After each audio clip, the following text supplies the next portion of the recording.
Isaías capítulo 6. No ano que morreu o rei Uzias, eu vi o Senhor assentado sobre um alto e sublime trono, e o seu séquito enchia o templo.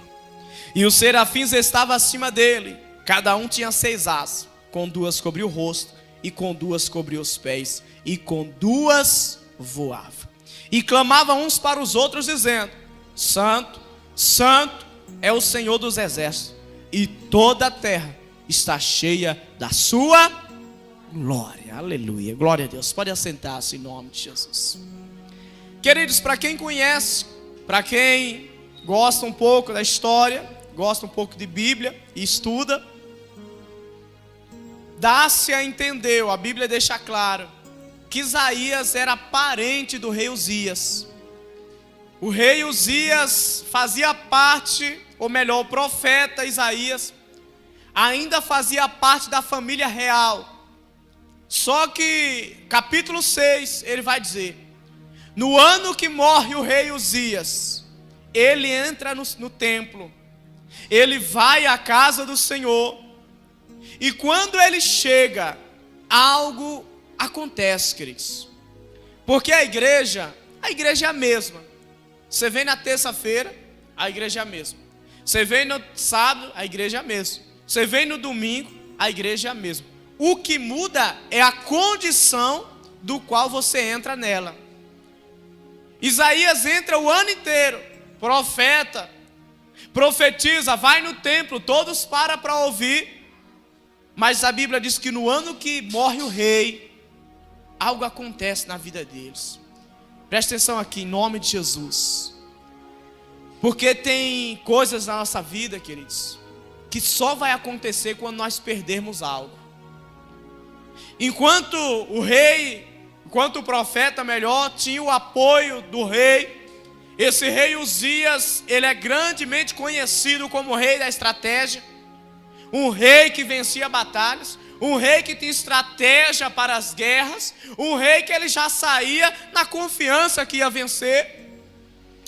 E o profeta, é claro, que reclinava sobre o braço poderoso do rei. Só que o rei morre, queridos, porque a verdade é que Uzias tem que morrer para que aconteça alguma coisa entre nós e Deus. Enquanto nós estamos confiando em alguém que vai nos ajudar, nós entramos na presença do Senhor e não vemos nada, sabe por quê? Porque nós não esperamos de Deus. Enquanto nós confiamos que alguém vai nos trazer o sustento, enquanto nós confiamos que alguém vai estender as mãos do Senhor, para nós melhor, nós entramos na casa do Senhor e não vai acontecer nada. Por quê, pastor? Porque nós não estamos precisando de nada, nós sabemos que alguém vai nos ajudar. Enquanto o profeta tinha o rei Uzias, ele entrava no templo igual aqueles crentes sem compromisso. Eu vou na igreja, mas sei que não vai acontecer nada mesmo, então eu vou lá só por ir. Aí vem aqui, dá glória a Deus, dá aleluia, mas nada acontece na vida espiritual dele, porque ele está farto. Ele não está precisando de um socorro, não está precisando de um milagre divino dos céus. Mas a Bíblia diz: quando o rei morre, Uzias entra no templo.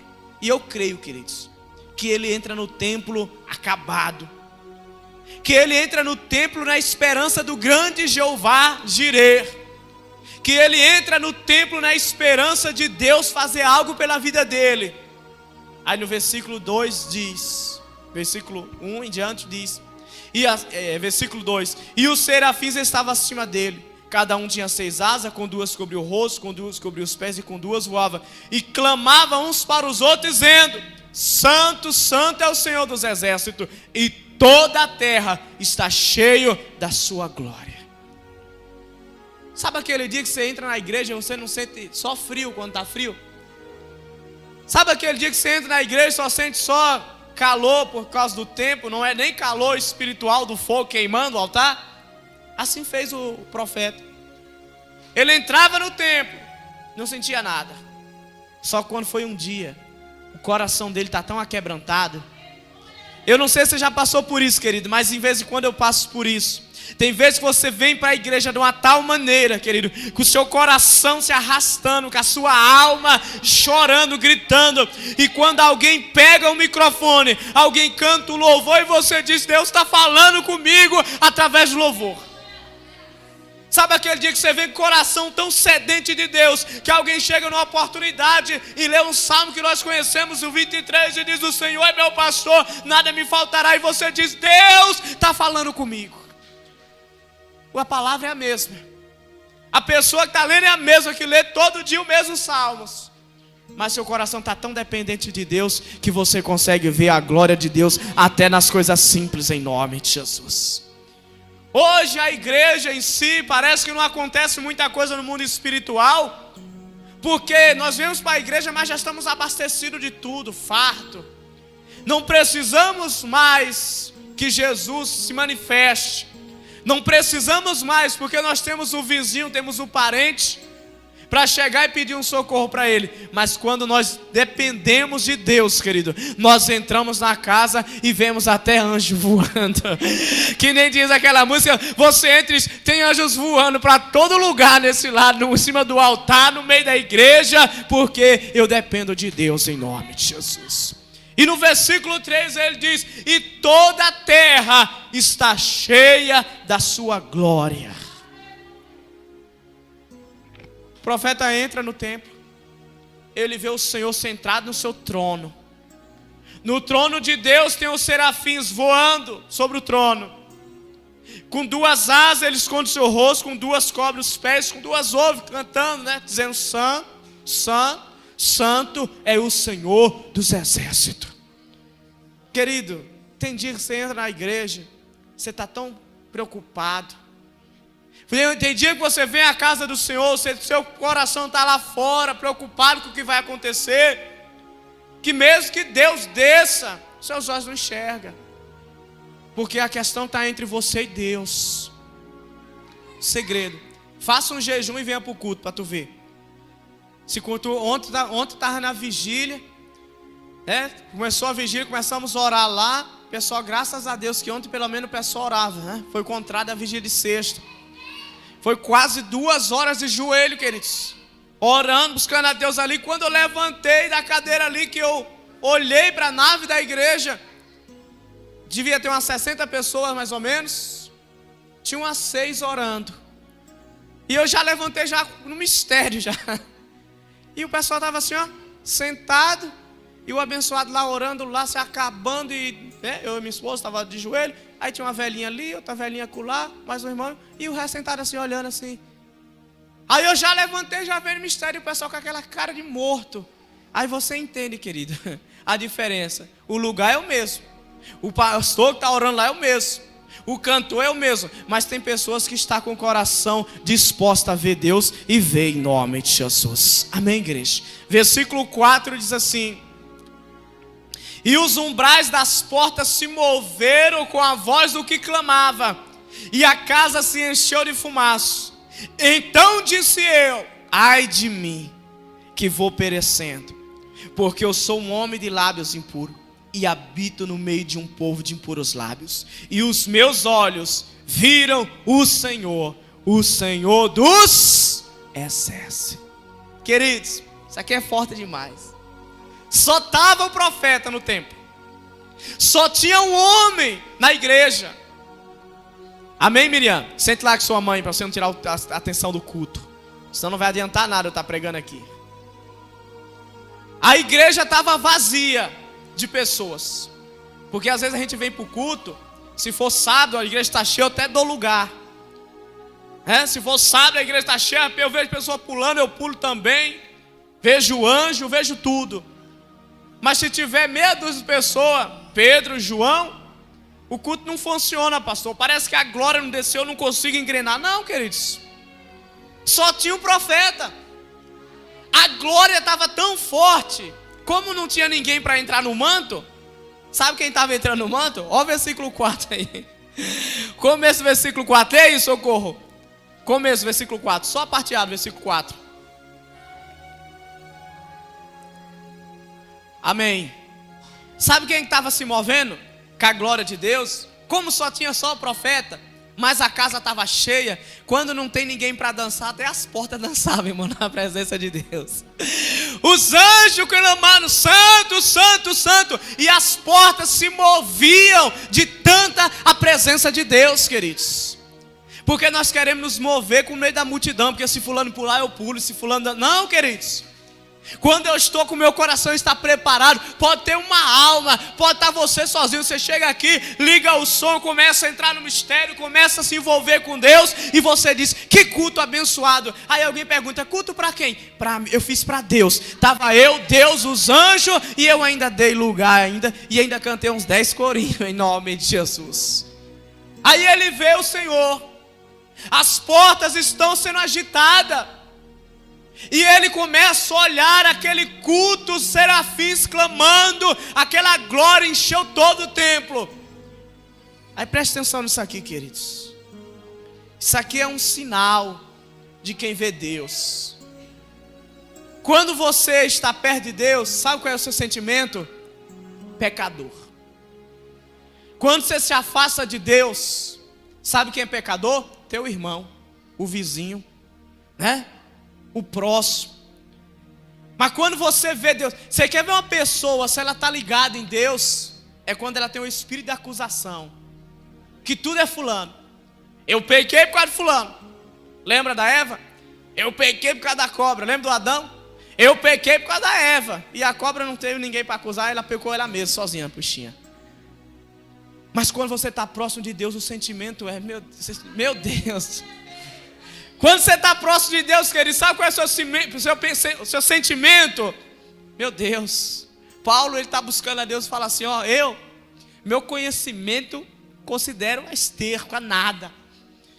Eu sou nada diante de Deus, eu sou um vaso, quebrado, amassado, que não valo muita coisa, não tenho valor algum. E ele diz assim, ai de mim, versículo 5.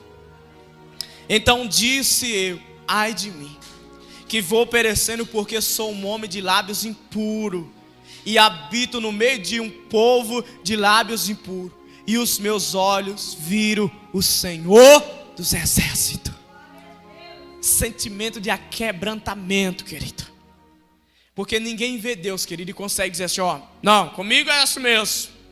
Não, porque eu sou melhor que fulano.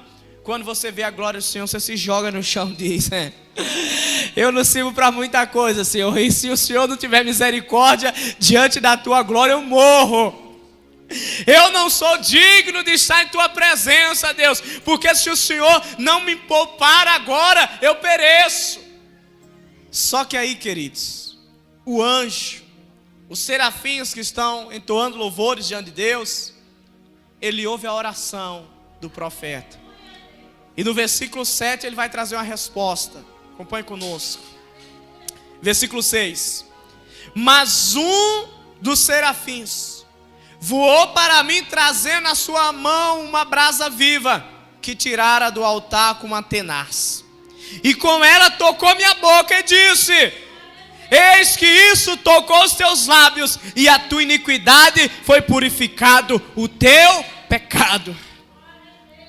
Querido, diante de Deus, não dá para acusar ninguém.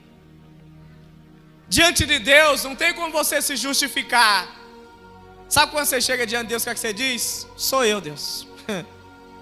Sabe fulano? Fulano é errado, mas o culpado sou eu. Você chega diante de Deus, não tem, porque você não consegue acusar ninguém diante de Deus. Quando você chega diante de Deus, é como se você chegasse diante de um espelho. E esse espelho não vai mostrar seu rosto, vai mostrar seus pecados. Você vai falar para fulano e você olha para Deus e você vê o pecado que você cometeu ontem. Aí você fala, Deus, ontem eu pequei. Você vai falar de ciclano, aí você olha o pecado que você acabara de pensar, você só pensou, aí você diz, Deus, eu estou pensando uma coisa tão feia agora.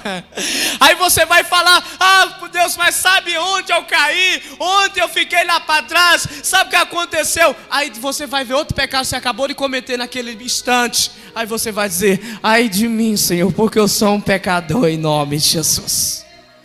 Quando o profeta vê a glória de Deus, quando o profeta, ele está diante de Deus, ele não aguenta, queridos. Por que que o soberbo, ele permanece? Ele consegue ficar soberbo? Porque ele não deixa Deus tocar nele. Por que que o desviado, ele é tão rígido para voltar para o caminho? Porque ele se coloca numa posição que Deus está aqui e ele passa do outro lado. Porque no dia que ele chega na presença de Deus, ele desaba. No dia que ele chega na presença de Deus, ele olha para Deus, vê os seus pecados e não tem condição de apontar o dedo. Quando ele aponta o dedo, ele vê que o errado é ele, então ele cai por terra de novo. Aí ele vai dizer assim: Deus, eu sou um homem de impuros lábios. E o que é pior, eu habito no meio de pessoas também são. Sim, queridos, eu estou fazendo essa oração desde Deus me deu essa palavra na quinta-feira. E ontem eu estava vindo, não sei de onde que eu estava vindo, e vim fazendo essa oração no carro. Foi ontem. Você tem que chegar para Deus e ser sincero: Deus, meus lábios estão impuros. Você tem que chegar para Deus e ser sincero. Você olha algo e aquilo que você olha te tira do propósito. Você tem que chegar para Deus e dizer: Deus, ó, meus olhos tá bom não, Deus.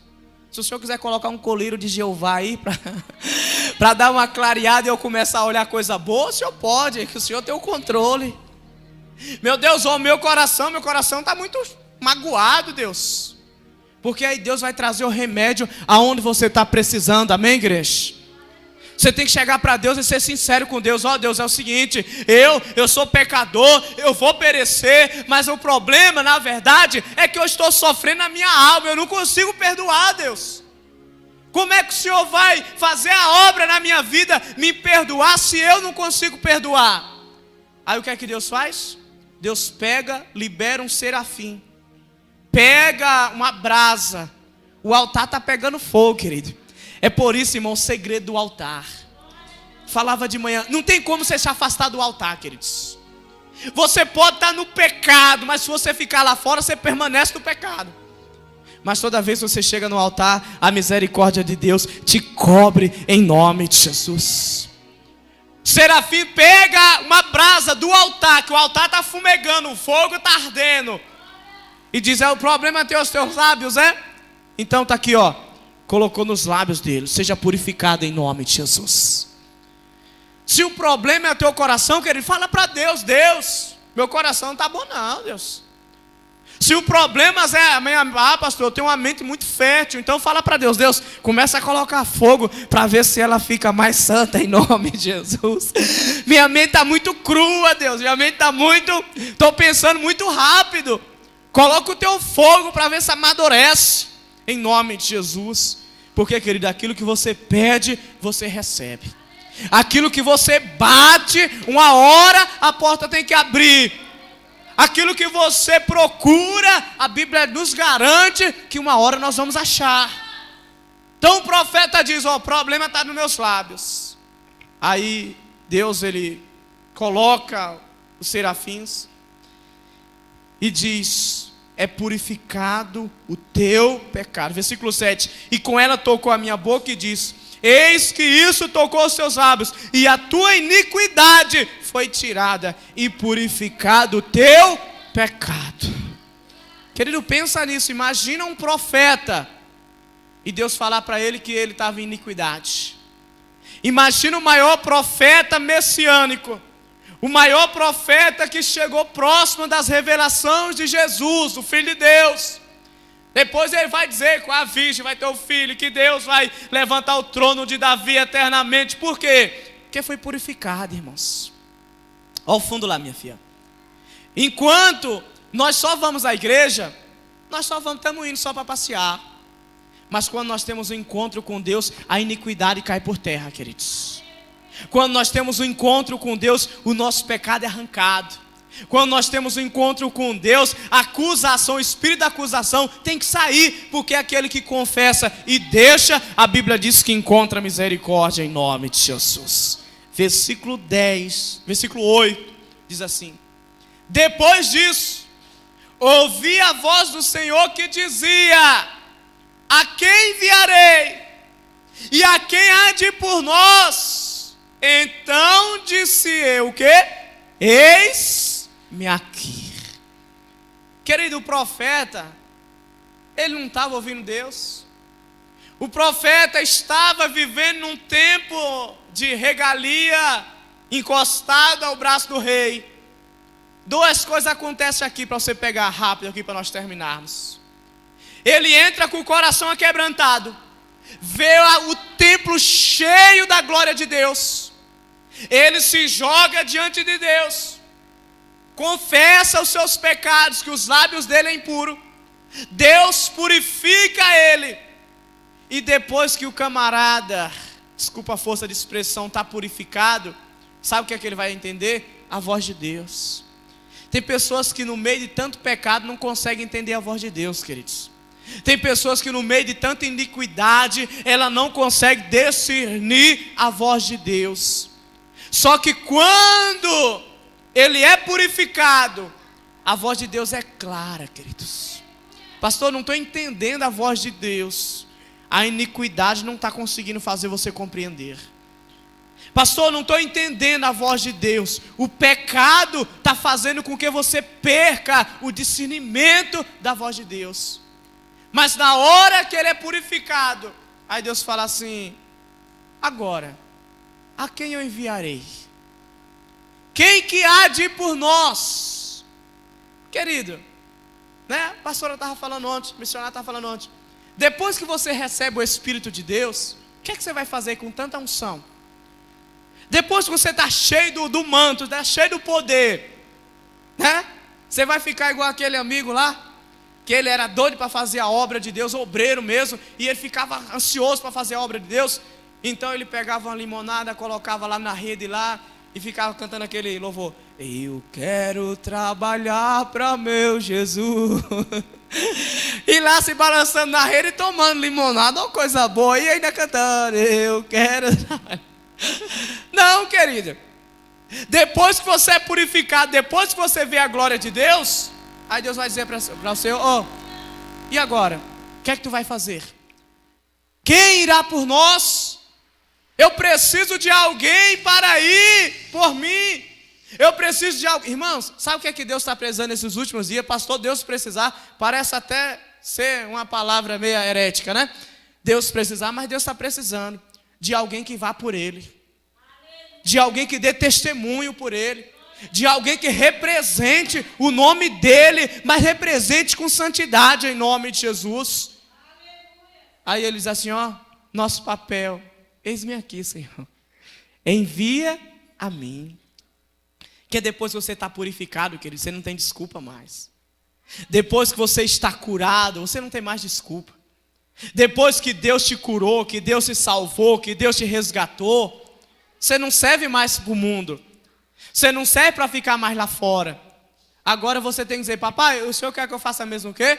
E ele vai dizer: eu estou precisando de alguém para enviar. E o profeta vai dizer: acabou de achar. O senhor está precisando de alguém que vá? É eu mesmo, Deus. Achou, é eu mesmo, meu não é? Eis-me aqui, irmãos. Agora tem uma etapa aqui que é bom nós falarmos, queridos, que muitas pessoas não compreendem essa palavra.